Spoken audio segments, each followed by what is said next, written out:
We're Sarah and Ben. Welcome to our journey to van life. Thanks very much for being here with us. To follow our journey from how we turn this into this, please like, subscribe and click the little notification bell. And we'll see you out there on the road sometime.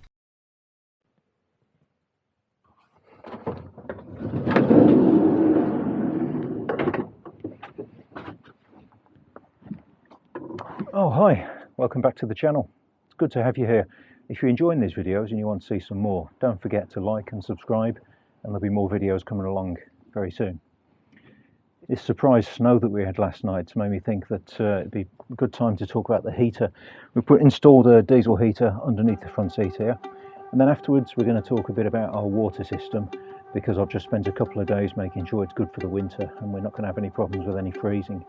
So, to the heater. Well, our diesel heater's fitted underneath this front seat here. I'm not sure if you can see through the access piece there. There's the fuse for it, and the heater actually sits in there. So with the seat removed, you can see the space you've got to install the heater in. I used the gasket which comes with it as a template for cutting these holes, and then cleaned up and painted the bare metal so there was no corrosion problems in the future.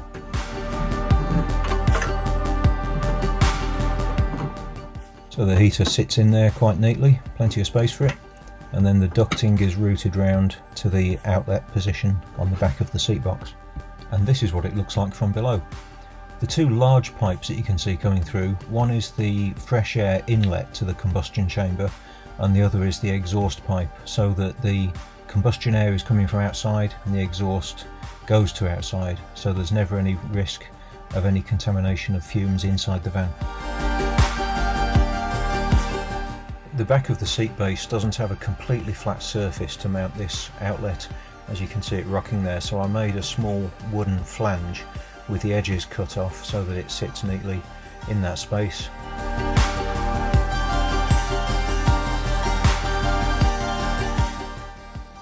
The connection to the diesel tank was made through this conveniently provided additional spare connection in the sender unit here. You just have to drill out the inside of the pipe, connect a new hose and connect a pickup hose inside this unit. The pickup hose doesn't go quite to the bottom of the tank, because you could actually empty your diesel tank if you were sat stationary for a long time, and obviously that would be a bad thing. So I finished the hose about an inch from the bottom of the tank so that there'll always be some diesel left to drive the van. Well, this is where the outlet to the heater is positioned, on the back of the front passenger seat box. You can see that wooden spacer in here is making a nice flat seat here, and there's the outlet that swivels around to direct the air wherever you want. Well, the wiring for the heater goes from the box that's underneath the seat here, underneath that panel there, through here and up behind the trim panel, and eventually comes out at the controller, which is mounted here. You can see at the moment it's telling us that the ambient temperature is 4 degrees C. You turn it on by holding in this button for a few seconds, and then when you release it, it says it's on. And now the fan has started, and the burner will ignite in a few seconds.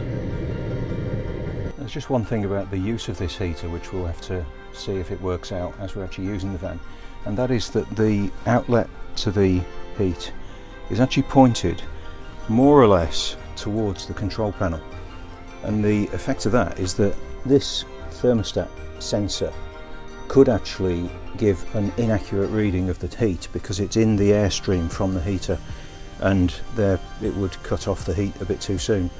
I think the way around that would just be to turn up the heater so that the heat, making it all the way down to the back of the van, is adequate, but that's something that we'll just have to see when we're using it.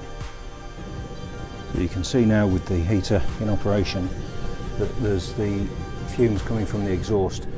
What you can see is condensation, because this is a cold damp day.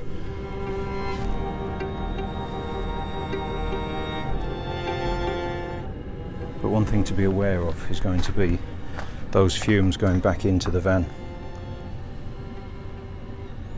Obviously you wouldn't be using the heater with the door wide open like this, so I don't think that'll be a problem. Well, the water system in this van consists of a 100 litre freshwater tank. I fitted that in the garage area at the back of the van. Inside, now I know a lot of people use outside tanks to maximise the space inside, but I decided that because we are going to be using this in colder weather conditions, I didn't want to have to be insulating and maybe even heating an exterior freshwater tank. Well, this main freshwater tank was fixed to the floor of the garage area in a frame that I made from 25mm aluminium angle.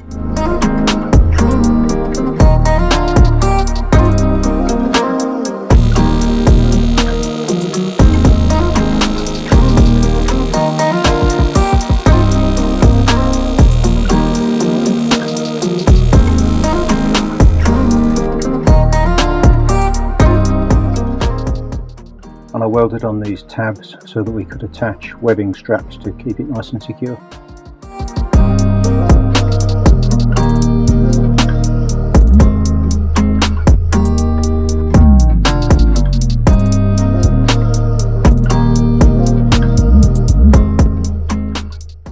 So we've got 100 litres of fresh water. We've also got an electric water heater which contains 14 litres of water. Went for electric because there's no gas in this van. I didn't want any gas. I appreciate an electric heater does use more power, but that's something that we're going to have to understand how it works and maybe upgrade the batteries in due course. So that then goes through a 45 psi electric water pump. I went for the bigger capacity pump because why not? I thought it's best to have the most water pressure that you could possibly have. Obviously before that there's a filter to take out any sort of bits of debris that might be in the tank.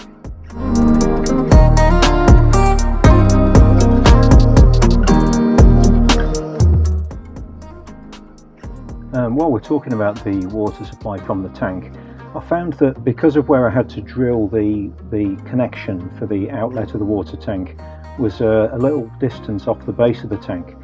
When it was empty, I would actually lose a fair bit of water that would be left in the tank when air started going into the outlet, and it wouldn't pump anymore. So inside the tank I fitted this elbow which turns down and draws the water from right down into the base of the tank so that I can make sure that we're using pretty much every last drop of water that we're carrying.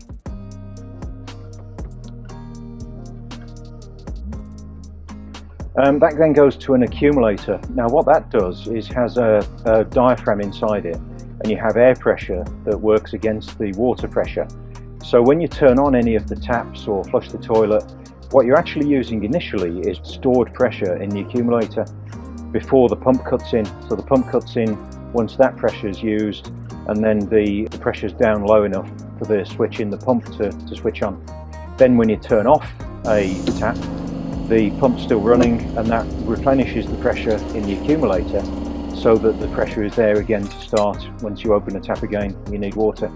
The purpose of that is to prevent cycling of the pump. If you don't have an accumulator, what can happen is as you turn off a tap you get water hammer in the pipes and the pump can cycle on and off, which is obviously undesirable. So from that pump and accumulator, the water then splits, one to the hot water tank and one pipe off to the various cold water systems. So the tap in the kitchen, the shower and the toilet flush, and also we've got a couple of hose connections in the back for washing things off outside the van.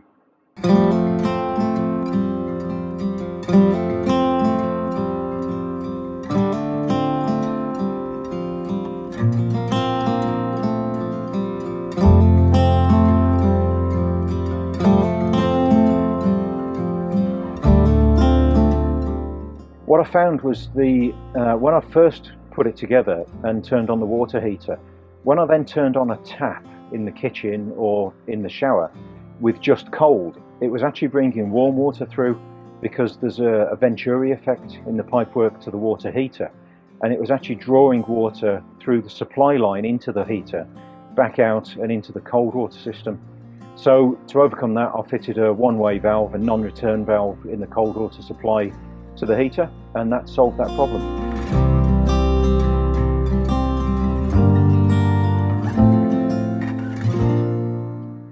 So wastewater, obviously we've got a grey water tank which is underslung under this part of the van, so front driver's side, and that takes the waste from the shower and from the kitchen sink.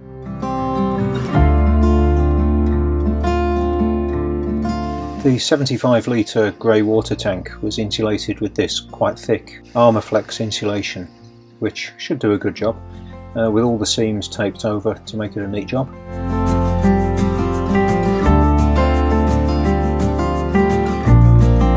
I then fitted this solenoid valve as a dump valve for the tank.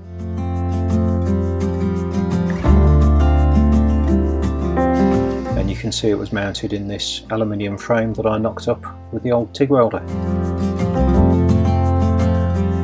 I made these small brackets from 1 inch or 25mm aluminium angle, and then used stainless steel threaded rod as a hanger for fixing the tank to the chassis of the vehicle.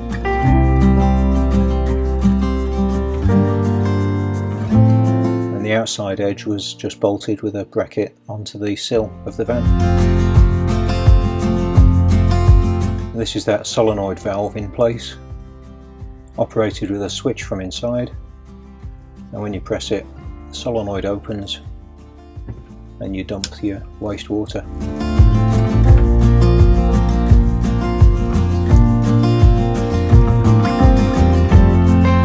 Obviously the toilet has its own tank because it's a chemical toilet that we're using in this van.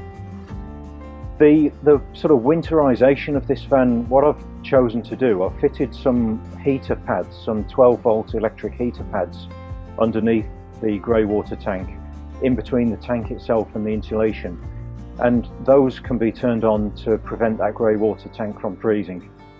I've also got some 12 volt electric heating cable which I will be installing around the external drain pipes which are underneath the van, and then wrapping it with insulation so that we can turn that on and it'll actually provide a little bit of warmth to the cold water or the wastewater system on the outside of the van, hopefully to prevent it freezing.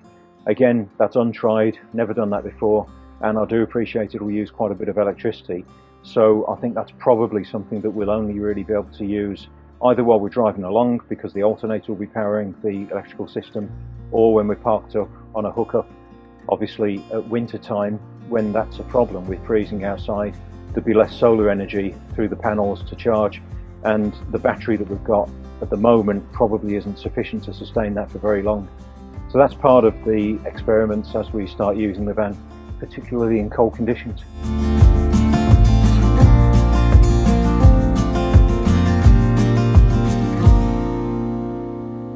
Obviously we're coming into winter time now, so it's important to drain down the system so there's no risk of pipes freezing while we're not using the van. I've routed all of the pipes so that there's a gravity effect, so that you can just open the taps, open the drain valve at the back, and it should drain down most of the components without needing to do anything more. There are some small drops, like the supply into the toilet for example, where there will be a bit of water sitting there, so I've disconnected those pipes to drain out any that was left in the bottom edge of that fitting. Then, to make sure that there's going to be no bacteria infection or anything like that through the van while it's sitting, I've used this product called Shield Me, which is a really good disinfecting solution. It kills all the bacteria and viruses that you can imagine, and it's also extremely safe. You can actually drink it, they tell me. I'm not going to try that, but it should be completely safe to use, and it's very, very effective, and also doesn't have any smell or the bleaching effect that you get from using bleach.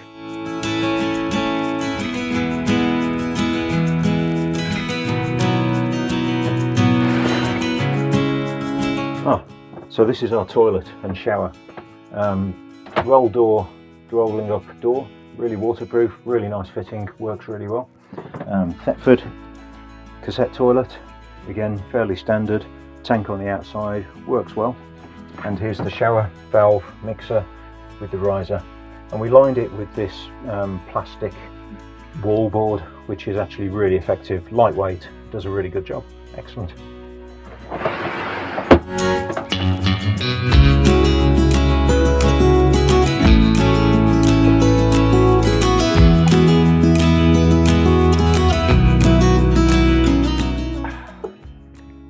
Hello, what are you doing in there? Oh, well, since you're here, I hope you enjoyed our video today about our heating system and our water system. If you did, don't forget you can always subscribe, like, and leave any comments if you've got any questions for us. We really appreciate hearing from you, and it'd be great to have you subscribing. If you do subscribe, you'll be able to see our coming up videos. There's plenty more coming as we complete this van build, and then we'll be getting out on the road. So stay tuned, and we'll see you again next time. Bye for now.